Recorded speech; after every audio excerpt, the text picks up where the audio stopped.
Welcome to the Pharmacy Leaders Podcast with your host, Tony Guerra. The Pharmacy Leaders Podcast is a member of the Pharmacy Podcast Network, with interviews and advice on building your professional network, brand, and a purposeful second income from students, residents, and innovative professionals. Hey, welcome to the Pharmacy Leaders Podcast, Pharmacy News Sunday on March 18th, 2018. I'm still in Nashville. I'll be back tomorrow morning.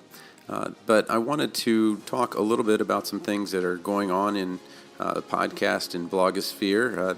APHA was amazing, and I'll talk about some of the episodes that I had while I was here as well. So let's start off actually with the NABPLEX. I know many of you have forgotten a little bit about the NABPLEX, as you're going to find out your residency results here on Tuesday. But I just got an email from TLDR Pharmacy, and he has a 25% discount to TLDR readers on an upcoming online stats review. So if you are a TLDR Pharmacy subscriber, and it's free to subscribe, they have two reviews, and I think these are online stats reviews. First on Monday, April 9th from 6 to 10 Central Standard Time, and then a second review on Saturday, April 14th from 9 a.m. to 1 p.m. Central Standard Time. And they're going to be conducted by Dr. Busty, who created Pharmacology Weekly, which is no longer around, and a literature database called EBM Consult. He's the CEO of High Yield Med Reviews. He's a physician, pharmacist, and a nurse. And he's offering this discount through TLDR Pharmacy, but I think it ends before March 25th, so I just wanted to let you know more about that. Brandon's pretty receptive, so if you want to email him about that deal. Then thepharmacygirl.com, I follow her blog pretty regularly, and this blog, she had two posts, and I maybe have not kept up as good as I should have, but she has a post, the residency post, match day, kind of a flow chart, and it's what to do if you do or don't match. And we talked about it in a past episode, but remember, you're getting hired not as a student, but as an employee. So you're going to need to go through HR and a number of different things there. But also it tells you what to do if you didn't, and then find out if you want to start phase 2 of the match, or do you want to start a job search. And then what are the things you want to have ready for phase 2?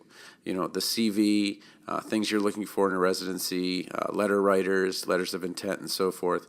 But it's really a great graphic that she posted from it, and the timeline, I think, is March 23rd at 9 a.m. the applications open, then March 27th the rank lists open, April 5th rank lists are finalized, and then April 12th phase 2 results are released. So that timeline is ridiculously fast and coming up if you are in phase 2 of the match. And Mindy and I were in the scramble, so we were successful, and I want to give you some encouragement, even if you don't match in the first phase, to give it a shot in the second phase. The Pharmacy Podcast Network had 3 episodes this week. The financial guys from Waypoint Financial talked about a financial game plan. Then a couple of recaps from HIMSS with Todd Urey, and then South by Southwest with Aaron L. Albert, and it's pretty comprehensive. And then we go over the CDC guidelines on prescribing opioids for chronic pain in Thursday's edition of the Pharmacy Podcast Network. I'll talk about what I'm going to have coming up in a minute. But also, I got to connect with the Your Financial Pharmacist guys, the Tri-Tims, Tim Ulbrich, Tim Church, and Tim Baker. And those are great guys, and I got to participate in one of the roundtables, hearing about real estate and kind of some of the concerns that you guys have as far as buying a home, investing, paying off student loans. And my understanding is that they're going to have a couple of podcast episodes on buying a home. And that's something that I'm pretty familiar with. But it's tough right now because you're in a position where we have a seller's market. And that means that everything has to be ready. A contract that has, 20% down might beat a contract that has 10% down or 5% down. And so you really want to work with a real estate agent. That's just because you're good at pharmacy, I assure you, does not mean you're good at buying a home. I helped people buy and sell homes 300 or 400 times. And even with that, I always had something to learn, but I got really good at it. And the back of the house talk between the real estate agents, that's some of the most important things that a real estate agent can do. And I was extremely good at that. I was an advocate for for the people that I was working with and helping. And I was pretty aggressive in terms of making sure that they got what they were supposed to get, and then they got what they wanted. So I'm no longer in real estate, but I'm just advocating that if you're buying a home, don't do it alone. Find an agent that can help you, that can be a trusted advisor. So on the Pharmacy Leaders podcast this weekend, I went a little bit crazy and I got to sit down with a lot of people, and I don't normally know or meet the people that I interview. And this was the exact opposite. I got to sit down with each of them. So I wanted to talk a little bit about their episode, and maybe you'll pick one or two that you want to go back to.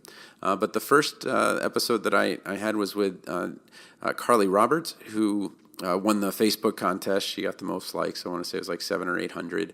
I can't remember exactly, but she is really passionate about Generation RX because she had a friend who had an issue with addiction and unfortunately passed away. And that is episode 63. I interviewed James Kong of the University of Texas, Austin, who is the APHA ASP president at his chapter, and he talks a lot about how someone develops as a leader and what steps you would need to take if you do want a formal leadership position. Then Casey Rathburn at the University of Houston gave a great overview of kind of the initiatives that APHA or ASP has, and as an incoming APHA ASP president, you can hear what she had to say about developing and then working with others.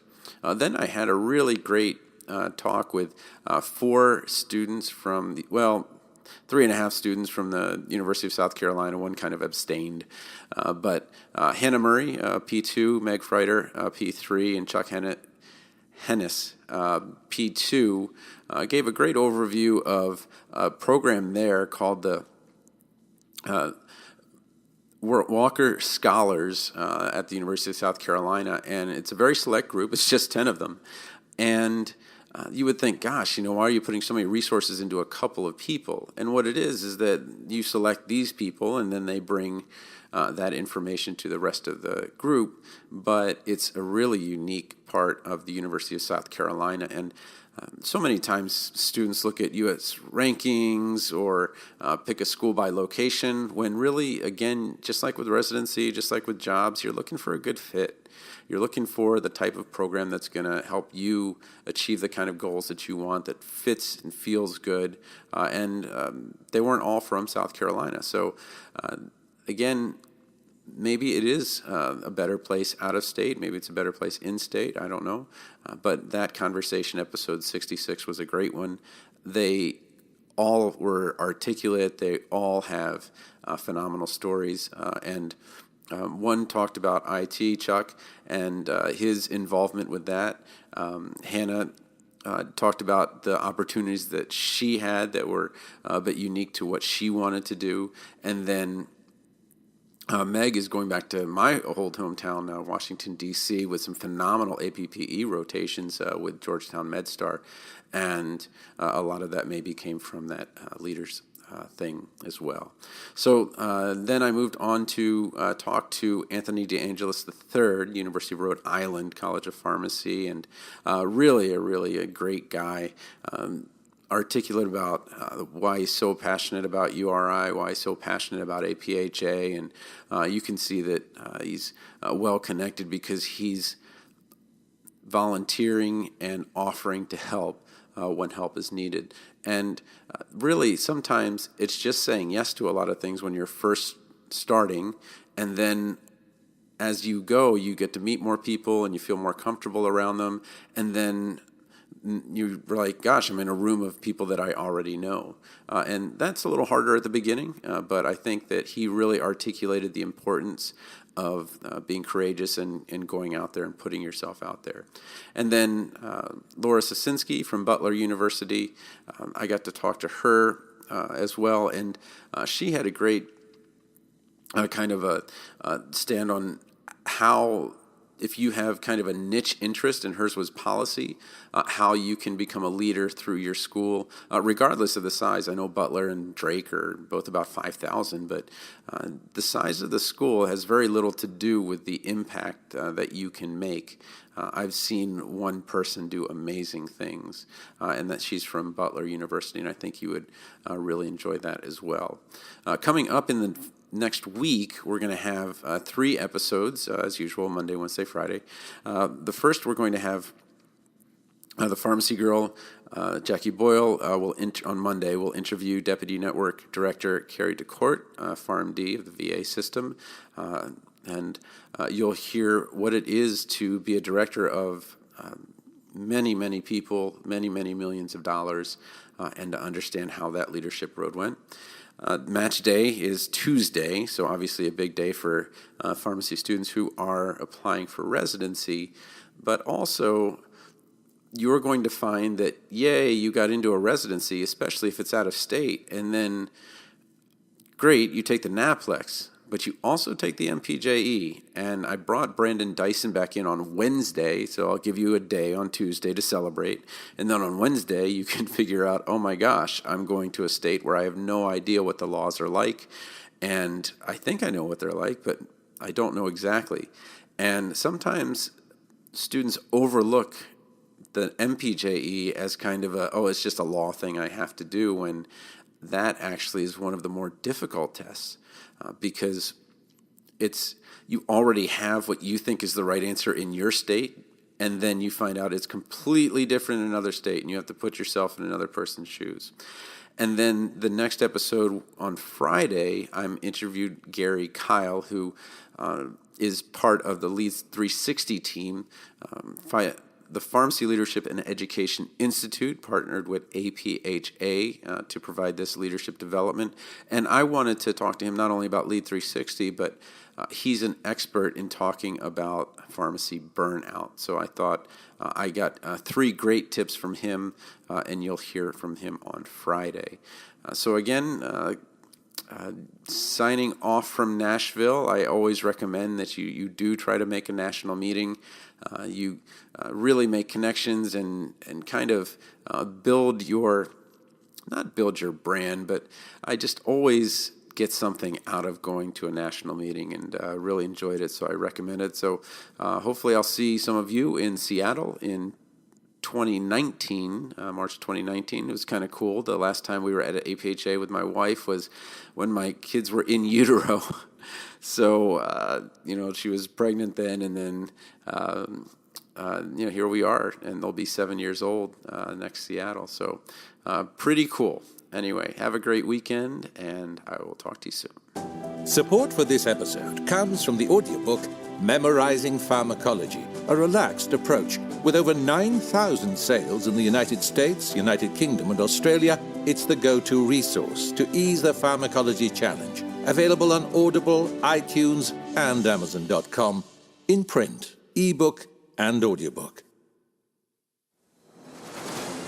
Thank you for listening to the Pharmacy Leaders Podcast with your host, Tony Guerra.